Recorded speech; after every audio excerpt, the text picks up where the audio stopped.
So malay po natin, ganyan po ang mangyayari. Wala nang ligaw-ligaw, nagkakaintindihan na po sila. Yun na yun. Hindi ka naman magagalit. Nakaibiyan sa naman po yun. Ayun pala naman. Wala naman palang problema. Plano na eh. Oh. Okay lang yun kung manligaw muna.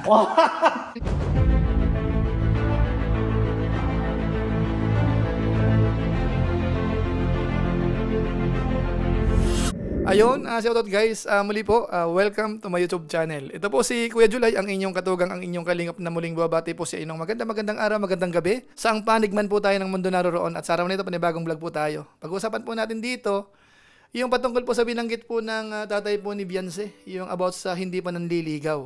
Na mukhang naging usapin po mga kabayan po natin. May mga nagko-comment ng parang minasama po nila.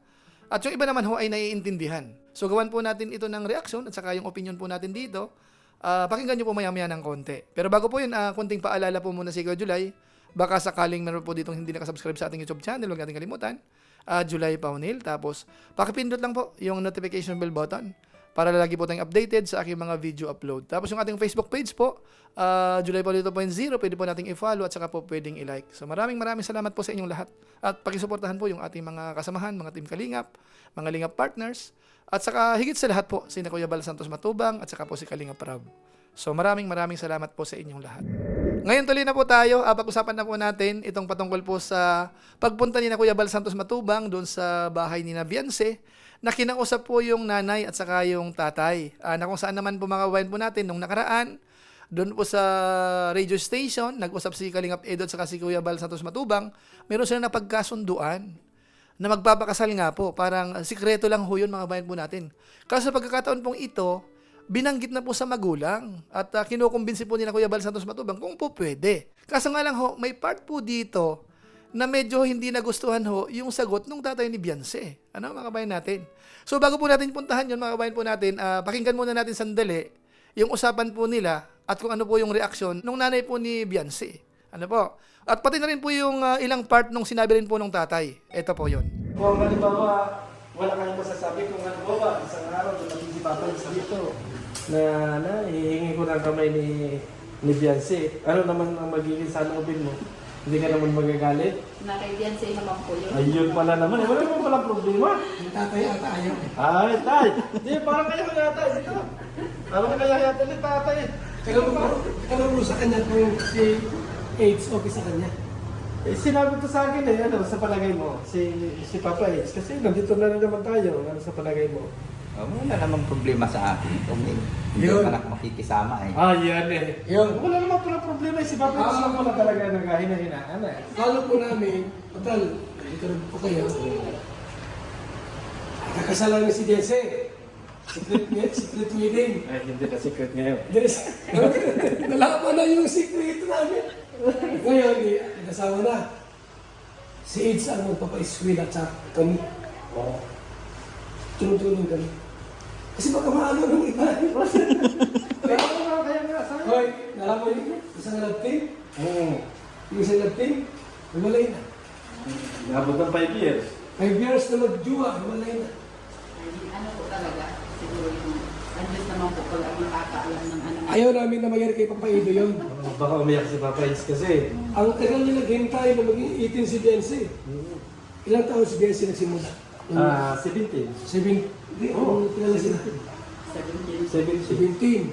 Nagdibu. Oo. Isang taon.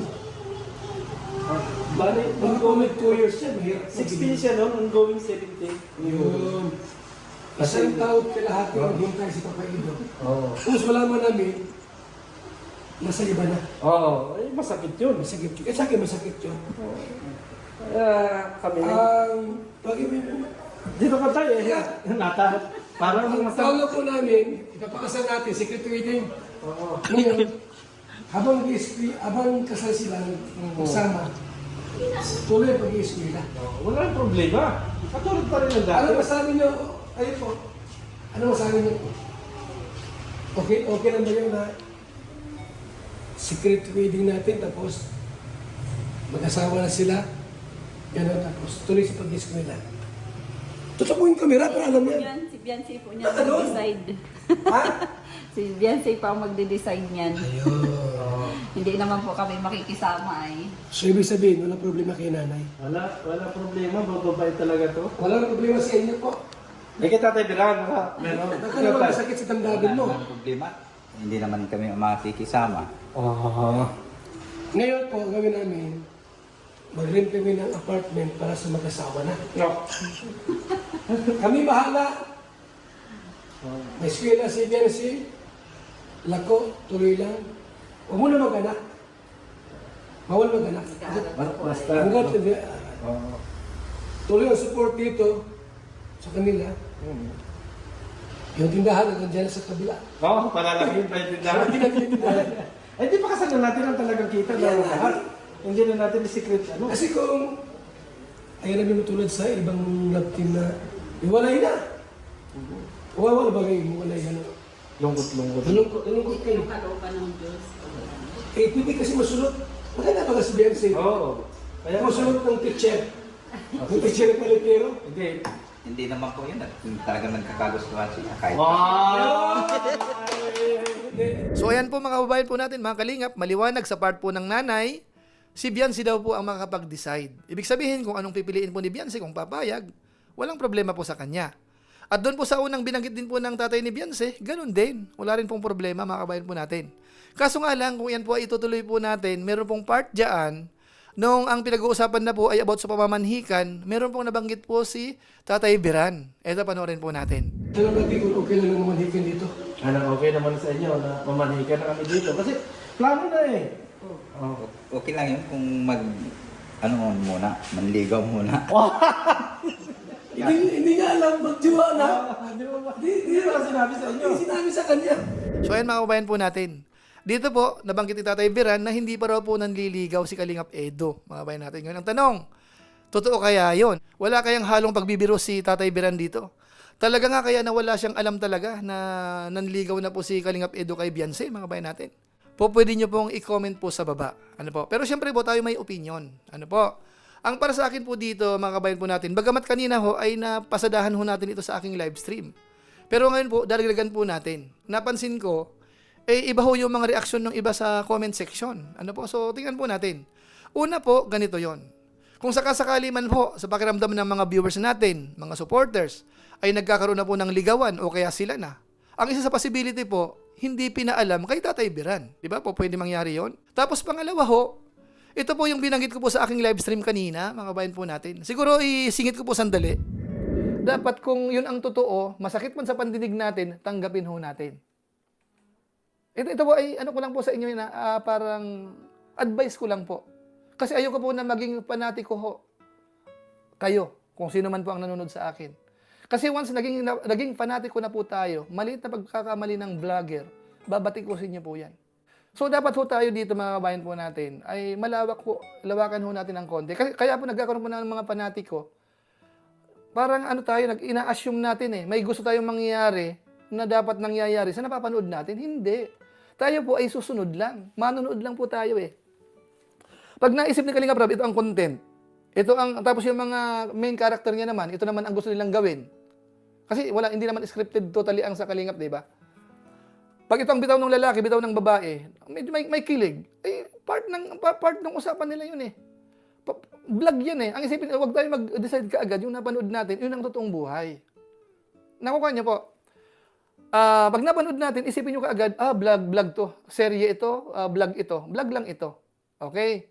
Ngayon, hindi ko naman pwedeng alisin po sa inyo na hindi pa po pwedeng maging totohanan yan. Sabi ko nga po, 3 ang possibility sinasabi ko po sa inyo Di ba? Ang isang possibility sinasabi ko madalas, kung ano po ang napapanood ninyo, malamang sa totoong buhay, yun din yun. Minsan naman yung napanood nyo, di ba? Yung kilig, yung level ng kilig, halimbawa ay nasa 7. Kilig napanood natin sa vlog ay 7 yung level niya. Maaaring sa totoong buhay ay 8 pala, or 9, or 10 pa sa totoong buhay. Pwedeng mangyari yon. Or pwede naman yung napanood natin kung level 7 yon, maaari naman level 6 lang, o level 3. Sino nakakaalam nun? Sila at yung pamilya nila. So yun mga kabayan po natin, yun po yung sa atin. Kasi nga po, merong serye. Ano po? Na yung serye naman sabi ko nga, maaaring sa tunay na buhay ay ganun din. O kaya baka mas higit pa doon. O kaya baka naman mas mild po. Ano po? Yun po ay given po yun. At ang nakakaalam po noon ay sina Beyonce lang at saka si Kalingap Edo, mga bayan po natin. Tapos pangatlo, ang masasabi ko lang ho dito, paminsan-minsan ho, may mga pagkakataon na hindi na po kailangan ng panliligaw. Marami hong nagkakatuluyan na hindi nagliligawan. Nung nakaraan po, napanood ko po doon sa Tony Talks, yung guest po nila ay yung Sweet Notes. Sinabi nila doon, mga kabayan po natin, na hindi sila nagkaroon ng ligawan. Pero ang ganda po ng samahan nila. So malay po natin, ganyan po ang mangyayari. Wala nang ligaw-ligaw, nagkakaintindihan na po sila. Yun na yun, go na ng go. Kaya para sa akin ho, wag ho nating ibas ho si Tatay Biran. Kasi po, yun po ang pagkakaalam niya. Malay nyo ho, naglihim si Beyonce. Yun pala, ibinulong lang sa nanay niya. Yung nanay naman ayaw sabihin. Hindi po natin alam, di ba po? So yun po yung ilan sa mga possibility. Pero para sa akin ho, hanggat napapanood ho natin na okay naman, sweet naman po sila, ay sundan po natin. I-enjoy po natin yung panonood. Ngayon kung sakasakali na bandang huli, sila talaga, di mas okay. Ngayon kung sakasakaling hindi naman, kung hindi magkakatuluyan, ay wala namang problema. Ganun po talaga ang buhay. Minsan ho, akala natin sila na hindi pala nagkakatuluyan. Ano po? Hindi natin sinasabi na baka hindi magkatuluyan po ito. Ano? Kumbaga ho, iyan po ay mga possibilities lang po. Ano po? So, depende sa mga viewers natin para hindi po tayo ma-stress, wag ho nating masamain po. Ano po? So, maraming salamat po sa inyo. Ilang po muna siguro ang ating reaction video po. Patungkol nga po dyan sa part na yan ng vlog po ni Kuya Bal Santos Matubang kagabi. Ano po? So, maraming salamat. Kung inyo po itong nagustuhan, pwede naman po nating i-share. So, muli, ito po si Kuya Julay, ang inyong katugang, ang inyong kalingap na pansamantalang nagpapaalam po muna.